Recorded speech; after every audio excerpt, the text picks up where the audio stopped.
It's a Friday edition of Locked On Hornets. We rummage through the Sicko Satchel, answer some of your questions, and Doug gives his take on Mark Williams' sophomore season. All today, Locked On Hornets.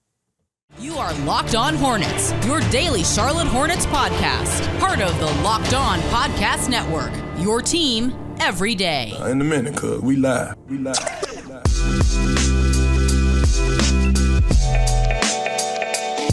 It's Locked On Hornets, part of the Locked On Podcast Network. It's your team every day. Thanks for making us your first listen. We're free. We're available anywhere you get your podcast, and that includes YouTube. Today's episode is brought to you by Birddogs. Go to birddogs.com/LockedOnNBA or enter promo code LockedOnNBA for a free water bottle with any purchase. You won't want to take your Birddogs off. We promise you. There's a man with a pair of Birddogs, a couple of them. That's Doug Branson. You can find his work on his substack, everyhornetsboxscore.com, and you can listen to me, Walker Mail, on WFNZ every weekday from 12 to 3 p.m. And it is Freaky Friday edition of Locked On Hornets, not only because we're going to have some fun, dig through the Sicko Satchel and all that good stuff, but I'm the one wearing the hat today, and Doug is not. And It is definitely Freaky Friday if that's happening. Well, it's a casual Friday. It's a DJ Airhorn Friday. And honestly, Walker, I did think about this because I thought, I don't have my hat on. And I thought, it's Friday. I'm going to leave it off because sometimes you have to come on here onto YouTube and remind people that you're not pulling a Luke from Gilmore Girls, that you actually have some lettuce up top. Like, I still got it. I still, it flows down, but I'm not trying to hide anything. I still got the lettuce up top. All right. Well, thank you for reminding us. And I don't know if anybody was ever really worried about it. We can see the hair. That'd be a wild haircut if you didn't have anything on top, but you had it all flowing down to the shoulders. Just gotta remind folks. Just gotta let them know. No, I'm glad you did. All right. Speaking of reminding folks, we're here to remind folks that Mark Williams, we think, is due for a big year. Now, Nada and I talked about this a couple of days ago when ESPN had their write-up of sophomores that could break out this season. Tim McMahon, the only one that chose Mark Williams, which is fine. There are plenty of names to choose from. But, Doug, you feel like Mark Williams still is flying under the radar. In fact, he's so under the radar in the ESPN write-up of under-the-radar sophomores that could be key contributors. His name wasn't on it. So, Doug, why do you feel like he's so under the radar at this point? I don't know. I kind of want to unpack this with you and try to figure this out because, he went to a big time school. He went to Duke. Maybe that's part of it. Maybe if he goes to North Carolina or maybe if he goes to Kentucky, I don't know. Maybe there's like a little bit of a Duke bias here when it comes to these players. Maybe it was because he was drafted, right there at I guess he was drafted outside of the lottery, right? He was drafted 15th overall. One pick out. Yeah. So, maybe that's part of it, but I don't understand it because physically, he's got all the gifts, huge wingspan. He makes big plays. Now, some of those plays, I guess, did come at a point when the Hornets were an afterthought, Walker. I mean, what do you think about that? If Mark Williams had started, if the Hornets had just said, all right, Mason, your time on this earth as a member of the Charlotte Hornets starting center, they're through. And game one, we're just going with the future. We're going all in on Mark Williams. Would he be as under the radar as he is right now? I think maybe not quite as bit under the radar, but if you think about it, it goes back to our excuse for everything when it comes to players not getting a lot of attention. It's that the team isn't very good. They weren't very good last year, at least. And even with Utah, you're like, all right, well, it's Detroit, it's Utah. Those are the other centers that Mark Williams is battling against. Okay, but Utah, if you'll remember, they got off to a crazy hot start when everybody was expecting them to tank it. And then here they are in the top four. So they were a remarkable story. And Walker Kessler directly contributed to that. So that was a big moment. Totally got why Walker Kessler was so far up the ranks as far as who was getting most of the storylines. Jalen Duren, the Detroit Pistons, they're loading up on young talent. Jaden Ivey, Cade Cunningham. Is it going to happen this time with the other top 5 pick they had? I already forgot his name. But you also have Jalen Duren rolling in. And so I could see why Jalen Duren playing immediately and contributing. I still like Jalen Duren, but those are a couple of the reasons why. Mark Williams isn't a real rotation player until after Christmas. That's when he becomes a key part. Gets injured even when he's a part of the rotation a little bit later into the season, and the Hornets aren't very good. All of that you bake in a cake, and it comes out with under the radar Mark Williams. But at least one name, at least one person put Mark Williams up there as a player to watch for. It's true. I mean, he did have big impacts in big games, and McMahon noted the 18-20 performance against, your division rival, a good team that ended up going to the finals in Miami Heat. So he has. It's not as if he only performed well against terrible teams. Now, one fair criticism or not even a criticism, but just one fair observation that you could make about Mark Williams, if you are really putting the microscope on it, which I don't think a lot of national media are putting too many microscopes on the Charlotte Hornets. One observation you could make is that some of his best performances did come against teams that were either a little bit undersized at center or had centers that didn't really feel like, banging around inside. I mean, that's, Bam Adebayo didn't want it inside. He wanted to hang around the free throw line.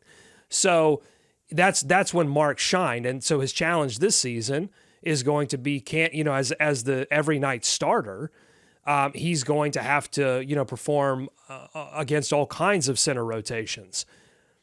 My confusion, though, is that he's a sophomore. He's going to be the starting center of an NBA team that does have some talent on the roster. It's not, I don't think it's going to be a bottom-dwelling franchise if everybody stays healthy. And yet I just don't think he's getting the same kind of recognition as even a Jalen Duren, as you mentioned. I think he's still getting some more. And Mark Williams seems to have the kind of game that is hoopster attractive, that people like to write about. He's focused on the defensive end, high IQ player, super smart, gets a lot of praise from coaches, and has a crazy long wingspan and makes these crazy blocks. So it just feels like he has some of the things that people are attracted to, and yet we're not seeing a lot of it. And I think you're right. It does come back to the fact that when your team is winning, people look at you and people write about you. And until that happens, a lot of players on the Charlotte Hornets aren't going to get enough shine.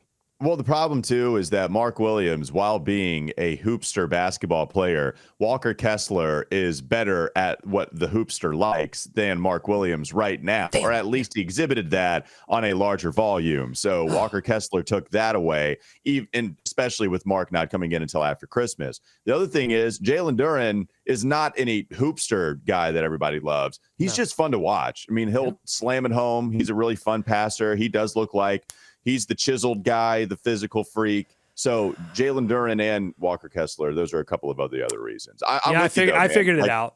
I figured it out. I know what it is. It's the name. It's Mark Williams. He has got a like 90s TV sitcom dad name. Mm-hmm. And I think that's the problem. I think Mark Williams is, and I say this, I'm not, this is no offense to his family or his name. I say this as a person named Doug Branson, who also has kind of a vanilla name. And, when you don't have that, like Shaden Sharp, like you're not going to not pay attention to a guy named Shaden Sharp, even a Jaden Ivey. Like the Jaden Ivey sounds really interesting. Jeremy, guys that we don't even know quite how to pronounce their name, but Jeremy Sohan. Like, oh, that's interesting. But then you go Mark Williams. For sure. I don't know. Yeah, no, for sure. What do you think about that? What do you think about that theory? Well, I mean, it's always going to be tough to compete with somebody named Walker. No doubt about it. And that's why Mark Williams is falling behind. I completely agree with all of that. Let's go to the second segment. Coming up next on the Locked On Hornets podcast. Next, we rename Mark Williams.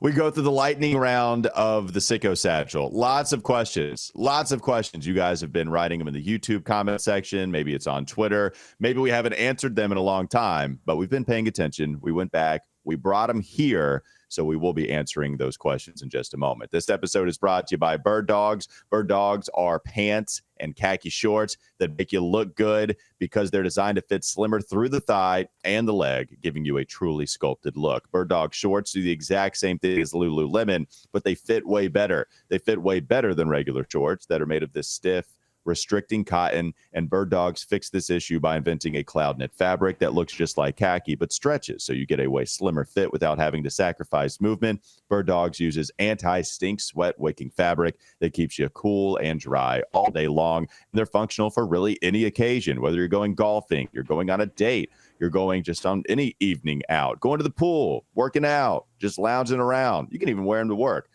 That's how versatile Birddogs are. Go to birddogs.com/LockedOnNBA or enter promo code LockedOnNBA at checkout for a free Birddogs water bottle with your order. That's birddogs.com/LockedOnNBA for a free water bottle at checkout. You will not want to take your Birddogs off. We promise you. Coming up next, more Locked On Hornets. Is Locked On Hornets. But I have seen him go all the way up to number 10. That was, is there a warning? Do we need to get out of here? Okay, here's the thing. I don't know if you heard, but my watch went off, and I was trying to silence it, and then I accidentally hit ping the phone, and then the phone pinged, and now here we are. I'm doing my best, man. It seems like you're doing your very worst. Well, sometimes it seems like I'm actively fighting you today to move. Sometimes my best is my worst. It's time for more of the Locked On Hornets podcast.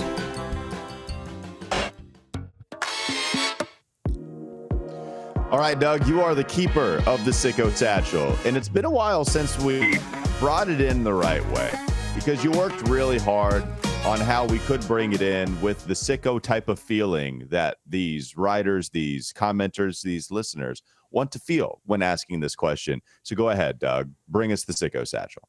Come on, you shameful little sickos. Creepy All right. every time. I've scoured the satchel, the YouTube comments, and I've got questions. I've got comments. We're going to start with yesterday's show, Thursday's show, and Marcel has an idea for this Buddy Hield situation. All right, Marcel's got it figured out, Walker. He says, Marcel. He or she says, Rozier for Hield straight up. Pacers get the best player, and we get off his contract, get off of Terry's contract for another expiring one. Works for both teams. There you go. Walker, who says no? Marcel, I wish it was that easy. I love it. I love the idea in theory. I would think that the Pacers do not agree with you that the Pacers themselves were getting the best player in this deal, especially when you consider contract. So no, I don't think the Pacers are saying yes to this. I think the Hornets would absolutely say yes to this, and that's why the deal will not go down. You know, I'm frustrated. I'm on record on this show many times with being frustrated with Mitch Kupchak's lack of action in the offseason. I can't imagine how frustrated people like Marcel are who think that it's that easy to get trades done, that he hasn't done anything. You know what I'm saying? Like that. I would go mad. I would go literally insane. You would have to lock me up in an asylum if trades were that easy and Mitch wasn't doing it, then I would go insane. Yeah, he's going to have to be locked up in a Marcel because of how easy he thinks trades are. No doubt about it. That's a sick question. That is definitely a sicko idea there, Marcel. We appreciate it. Tsunami Daddy, often in the Sicko Satchel, says, curious if you guys have thoughts about the potential return. This is so sick. This is gross. I'm feeling, that when you you almost vomit and you get that taste, like this is how sick this name is going to be. Sick. Do you have thoughts about the potential return of Dwight Howard? Oh, wow. Yes. Oh, woo. Dwight Howard. What are our thoughts on it? Doug is throwing up. I don't even know if you need to answer that question anymore. I'm not throwing up because it's Dwight Howard. I'm throwing up because of the idea of bringing back Dwight Howard. It reminds me of the season that he was part of the Charlotte Hornets and reminds me of why Dwight Howard became a member of the Charlotte Hornets, not because they just were like, hey, here's a good idea, let's bring in Dwight Howard. It was because of a series of dominoes that led all the way back to signing Lance Stevenson and how wrong that went, led to eventually Dwight Howard becoming a member of the Charlotte Hornets for 1 year. That's why I'm throwing up.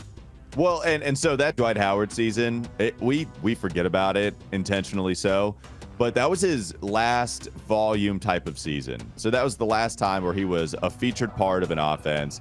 And that was part of the problem. Nick Batum, Dwight Howard apparently didn't enjoy playing with one another. More so, Nick Batum didn't like playing with Dwight Howard.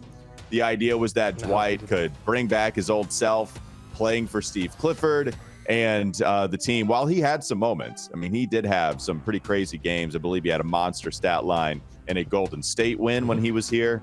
It just, it's the classic, hey, we're going to throw it down to Dwight. He's going to post up. We'll be an inefficient offense, and we'll lose a decent amount of games, but have a few fun moments with Dwight Howard, a basketball Hall of Famer, just not at that point at 32 years old. Yeah, the name makes sense because you've got Steve Clifford back with the organization. Steve Clifford was a Dwight Howard acolyte. I mean, he was an apologist. I don't know if acolyte's the right word. An apologist for Dwight Howard. Would talk all the time about how smart of a basketball player he was, especially as his sort of the physical gifts have started to sunset. He still manages to make some decent plays because he's just a smart basketball player. And so and they need, it's not as if center is not a position of need in terms of depth. You did just sign Nick Richards, and maybe you believe in Nick Richards and you don't see it as a depth issue. But as we've stated on this show, when we're talking about Kai Jones and all the tomfoolery that's going on there, the Hornets are one, back tweak, ankle injury away at the center position of having to rely on Kai Jones for big minutes. And so that's concerning. So it makes sense, but I think you only consider that, bringing someone like Dwight Howard in, if you are serious about contending, or just serious about making the playoffs. And I don't see the Hornets as that kind of team. I'll tell you this, Dwight Howard in that season, I think that's the last season that I was covering, going to most of the Hornets home games and covering them sort of like a beat podcaster reporter.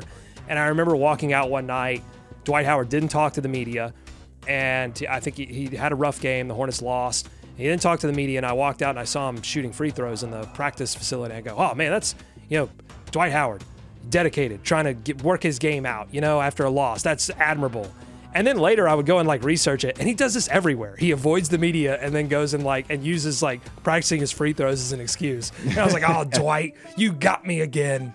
Last thing on Dwight, there is a fun video that exists of me and Dwight on the team's Snapchat account when the media gave him the Snapchat account and just had him go all across media day. And so I interviewed him for my previous radio station, and he made fun of my deep voice. There's the video out there of him doing that. Yeah, he's well, how did he make fun of it? Did he mimic you, or? So he was showing a bunch of people and I was the last one that he showed to the camera or to the people on Snapchat. And then I waved and said, how's it going? And he said, whoa, how's it going? And then, so that's how he made fun of me. All right. That's cool. Dwight Howard. All right. There Last one before we move on to the next segment. What else do you have for us? Oh, let's see. Let's go to Tuesday's show, the salute that we did to Kelly Oubre. And the Aaron Fisher one says, so sad Kelly has to leave. We'll especially miss all the positive vibes. Also, Muggsy was the best. So fun to watch as a kid. That's what made me a fan. Yeah, Muggsy was number 4 on the top 35 Hornets list of all time. We still have the top 3 to get to, but I think that was in reference to Muggsy. And yes, salute to Kelly Oubre, who did bring the vibes, who also brought one of the best nicknames in Charlotte Hornets history, as revealed on your top 35 list. One more quick comment that doesn't need, I don't think it needs any comment from us, is from Mason Fine, who says, I'm not sure what the broadcast situation will look like. This is in reference to our conversation about Bally's, the bankruptcy. Will they pay the Hornets on October 1st and November 1st to broadcast the games? Mason says, I'm not sure what the broadcast situation will look like, but if we lose Eric, Dell, and Ashley, I will start a one-man riot on Trade Street. I don't think it's going to be a one-man. I think women, children, men, all are going to join on that riot on Trade Street if we don't get Eric Collins. No, that trio is beloved. And the trio with Stephanie Reddy, of course, was beloved. We've had some good trios with this Hornets broadcast crew, starting, of course, with Eric Collins and Del Curry. That'll do it for the Sicko Satchel. It's time. We try to finish this thing up before the season starts. I have no clue if we're going to be able to, but we attempt it. Coming up next on the Locked On Hornets podcast. Don't go to sleep on the Hornets just yet. We continue our journey through who are at best. Over 2 seasons now, 2 off seasons. We've been doing this. It might be three. Walker. I know. I know. We continue our journey to try to finish this thing before we get to the regular season. This episode is brought to you by Ibotta. It's brought to you by Ibotta sometimes, but also DoorDash. How about DoorDash?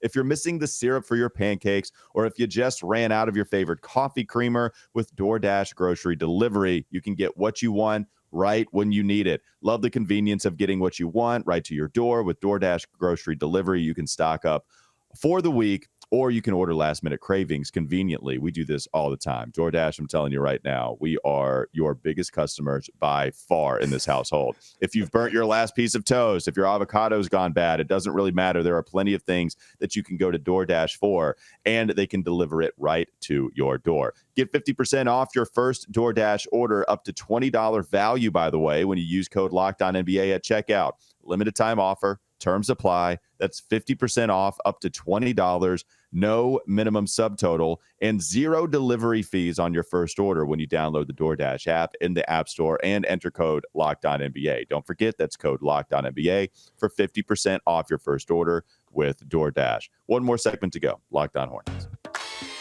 All right, even with our sense of urgency to complete this Who Wore It Best list, we do need to go with the Kai Jones update just real quickly. Doug, I understand you have the latest Kai Jones update. Yes, this is from 13 hours ago on X. Kai Jones says, "I'm going to outer space." Okay. How many emojis can you count? 1, 2, peace sign, goat, rainbow, butterfly, gold medal, 100, 2 hearts, and a UFO. All right. Thanks, Doug. Thanks for the latest Kai Jones update. We will continue to keep you updated on Kai Jones. Let's now go to Who Wore It Best. We go through each jersey ever worn, each number jersey ever worn, and then we decide who wore that number best during their time with the Charlotte Hornets. It doesn't matter if you wore it with another franchise and then spent maybe just a couple of games here, a couple of years. It doesn't matter. You have to have worn that number here with the Charlotte Hornets. So, Doug, what number are we on? We are on number 15. We've gone from number 98. We are all the way, we've descended down to number 15. And Walker, there's going to be some appreciation talk here, but not a lot of debate. Number 15, I'll read you the names. Starting in 1992 with Cedric Hunter, 1998 to 1999, Corey Beck. Who can forget 2006 to 2007, Allen Anderson. Michigan State, right? Yes. Bobcats, I remember those Michigan State teams are fun. Yeah. Ryan Hollins. I'll tell you this about Ryan Hollins. Could shoot a 3 in 2K as a member of the LA Clippers. And I don't know if he could do it in real life, but on 2K, you could get away with a little Ryan Hollins pick and pop. I believe that was, I want to say 2K10. So if you got 2K10 hanging around on the shelf, pop it in. Yep. Just a pro tip. LA Clippers, Ryan Hollins, bingo bango. Up there with Keyshawn Johnson as a couple of Charlotte professional franchise players that have hosted First Take on ESPN. So big shout to Ryan Hollins. Trivia. All right, continuing on, Gerald Henderson, 2010 to 2012, sported the 15. And then the man that took over the number 15 from Gerald Henderson, the one, the only, one of the greatest Hornets of all time, Kemba Walker, 2013 to 2019. There you go. There's the list. Some real appreciation. We could do a whole show on this if you wanted to move on, or a whole segment, I should say. Did you want to do that and do the appreciation thing for Kemba, or is this so easy that you just want to move on and try to continue to get over some of the other numbers? Well, listen, I think this show has chronicled Kemba's career, a ton. I mean, we could talk about it, but I, in the service of getting through this season, I think we should move on. But I'll say this, he might be the best to wear a Hornets jersey, period. Mm-hmm. And there's one guy on the roster right now that could challenge that, and that's LaMelo Ball, but he's got a long way to go because Kemba Walker. Yeah, he's 11th on the official list, and we have not seen Kemba's name come up yet. So, right, so we don't know. Do you have Kemba number 1? Do you have him number 2? I mean, that's going to be something that I really pay attention to because honestly, on my list, he's number 1. In terms of the record books, he holds most of the scoring records for, yes, it was a little bit of compiling. I mean, he was here a long time, but at the same time, he does it Multi-time All-Star, All-NBA player, longevity, done. He's the only one that checks all those boxes. Right. But he comes in as a high-profile college player, college scorer, champion, and struggles a little bit out of the gate. And I don't know that a lot of us were like super certain. It gives me some of these Bryce Young vibes that I'm feeling right now for the Carolina Panthers. Like, I don't know about this guy, you know? And but we were like that for a couple of seasons. We didn't know about this guy. I mean, it was exciting to watch, and a mid-range maven. Like, is he ever going to make an All-Star game? And then Steve Clifford comes along, and he has a conversation with Kemba and is like, look, you can have a fine career playing your exact game, what you're doing right now, you can have a fine career, or you can, work with my shooting coach and we can get you to a level of three-point shooter that you can take your offensive game to a level where, sky's the limit. And the rest is history. So Kemba Walker dedicated the time in the gym to making that game transformation. And it's so hard to do when you're a college star, when you're a champion. Like to I think humble yourself in that way is super rare. And Kemba did it, and then he put the team on his back for 4 or 5 seasons. Amazing stuff. Sure. All right. I'll give my Kemba thoughts later. But yes, agree 100% with all of that. Okay. Did I bogart the time there? Did I block you out? Did I just just do this? No, I was not going to. Yes, we were just going to move on. I was not going to give you the Kemba thoughts because I will be doing it twice soon. Oh yeah, because you're doing the list. Yeah, yes. I will say Kemba didn't. I don't know if Basketball Reference has a nickname for Kemba. Cardiac. That's Kemba. One of the ones on my. Yeah, that's one. I don't even know if it made my honorable mentions. I didn't like it. He was a member of like those. I think they called that Bobcats team in reference to a previous Panthers team. They sort of made the connection. The Cardiac Cats. Yeah. Yeah. And there was a T-shirt that while he was a member of the Hornets, there was that Cardiac Kemba T-shirt, I think, that came out. But I never bought into that nickname, so he's not going to make my list. Number 14. Number 14. Number 14, Ricky Green, 1989. I'll tell you another nickname that didn't make my list, but an interesting nickname. Ricky Green, his nickname was Fastest of Them All. God, that's just a sentence. I've never heard a nickname. It's a weird nickname, right? Yeah. Okay. But he was super fast. 1996, Corey Beck. 1997 to 2000, Anthony Mason. 2009 to 2012, DJ Augustine. Oh, boy. 2013 to 2020, a couple of names on here that I'm oh-boying. Michael Kidd-Gilchrist. 2021 to 2022, of course, and 2023, Nick Richards. And then 2023 as well, it lists Kobe Simmons. Yep. But that's, he's not going to be a member. He's already released by the Charlotte Hornets. Might be with the Swarm team, but not going to be with the Hornets in 2023. Well, he just appeared in the games in the second half of this past season, so that's why. Oh, yeah. So 2022, 23. Yeah, Kobe Simmons. Free throw. Pretty clear here. Intact. Anthony Mason is the guy that wore it best, having been an All-NBA member, All-Defensive Team member with this squad, 97 to 2000. Love Anthony Mason, top 10 Charlotte Hornet of all time. The other two names, DJ Augustine, Michael Kidd-Gilchrist. The angriest I've ever been at the draft is when they traded away SGA because I loved him so much. The second angry, the earliest that I was very angry at the draft was when everybody knew Brook Lopez should be the selection for the Hornets. I mean, you could have been a casual college basketball fan. The Bobcats needed a big. It was that simple at that time. Oh, best player and best fit. It matches up. The stars align. Brook Lopez, he's the selection. Larry Brown, oh, no. No. DJ Augustine, yes, even with Raymond Felton, we are going with DJ Augustine on this Bobcats team. Everybody very frustrated. Long career, good backup point guard, but man, missing out on Brook Lopez, that was pretty hard. We haven't gotten to number 11 yet, but I'll just tell you, looking at the list, Brook Lopez would have easily worn it best at number 11. Yeah. But no, I agree with all of that. I was very frustrated by that. Not that I was like paying super close attention to the Bobcats at the time, but that definitely made me not pay any more attention, knowing that they passed up on Brook Lopez. And those were tough years. But I agree, Anthony Mason, great, ahead of his time, ball handling, point forward. Had a questionable off the court record as a member of the New York Knicks, but generally stayed in line and stayed out of trouble when he was a member of the Charlotte Hornets. Played a ton of minutes, was an All NBA player, and a great. Rest in peace, Anthony Mason. Last thing here, just before we end, I do want to talk a little bit about MKG because it's the saddest for me, to be honest with you. Yeah. I just hate how his career ended up. Now he's considered this monster bust. He's the butt of the joke of the Bobcats not getting the number 1 overall selection. And also having Bradley Beal go number 3, that kills him too. MKG comes in, has the well-documented stuttering problem. So he's got to battle through this lifestyle of going from college to the NBA, and works at it and becomes a lot better at speaking to media. I remember him when he joined I believe, Woj Pod and talked about it. And it was a really uplifting story on how he was able to get over a personal insecurity.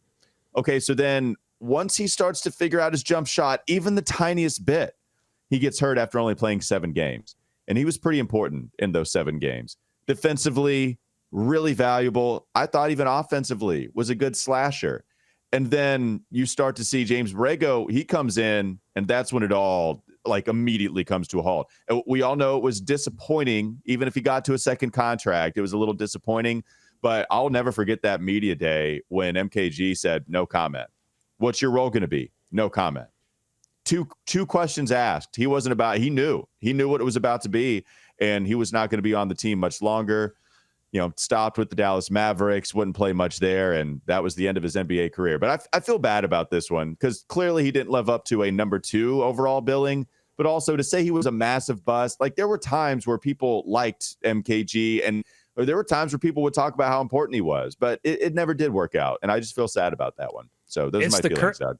Yeah, well, I appreciate you sharing your feelings and being vulnerable and opening up on this podcast. I always appreciate that.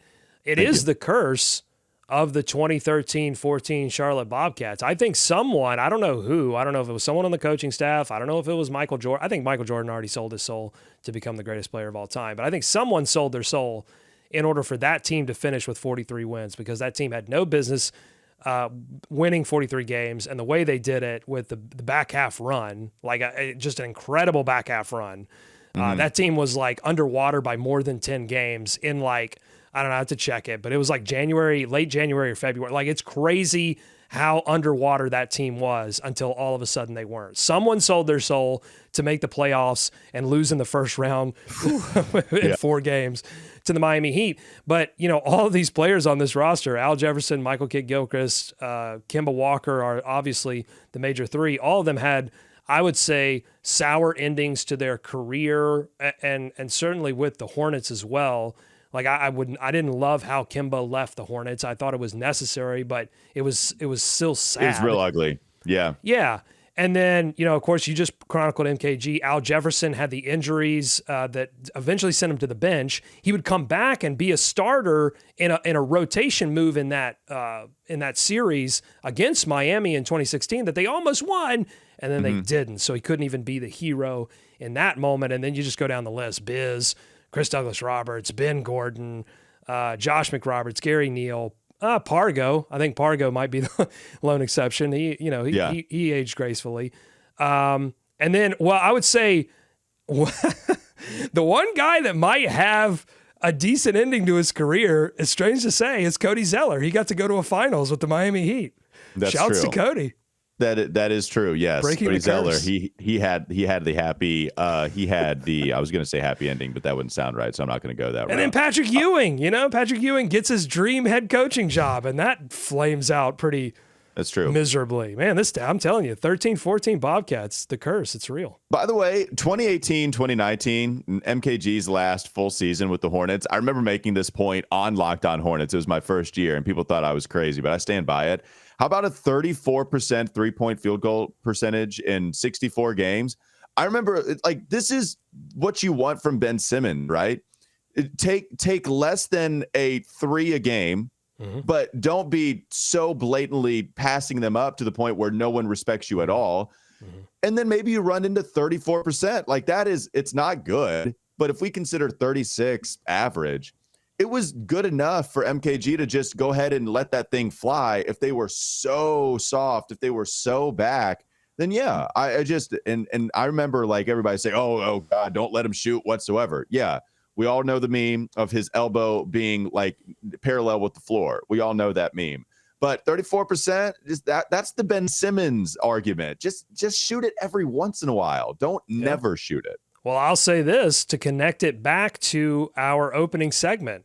If Mark Williams takes less than a 3 a game and hits it at a 34% clip, yes, that changes the trajectory of his career, and I think would change the trajectory of next season. If he is any kind of threat from outside, that could open up a lot for Steve Clifford and these boys.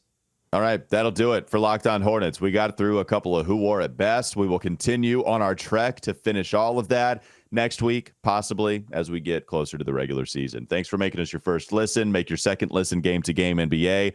Every moment, every top performance, every result. Locked On Game to Game covers every game from across the league with local analysis that only Locked On can deliver. Follow Game to Game on Locked On NBA, available on YouTube and wherever you get your podcast. That's Doug Branson. Go check out a Substack, everyhornetsboxscore.com. Can they text you over the weekend, Doug? And if they can, how would they be able to do so? Yeah, absolutely. Join subtext.com/Locked On Hornets. It's basically like you get my phone number. Someone texted me this morning about this whole Austin Rivers, Miles Bridges kerfluffle. So, I texted back my thoughts to that person individually. It's cool. Join subtext.com/Locked On Hornets. I also give you some hair tips because the hair, it's still there. It's herring today. Your hair is absolutely herring today, and I appreciate that. I'm Walker Mail. You can listen to me on WFNZ every weekday. You can't text me. I apologize, but you can text Doug, and Doug can tell me all about your text messages. Have a great weekend. Pull for the Panthers. Let's go 1-2 at least, please God, so it makes my job easier. We'll be back with you on Monday. Hair Jordan.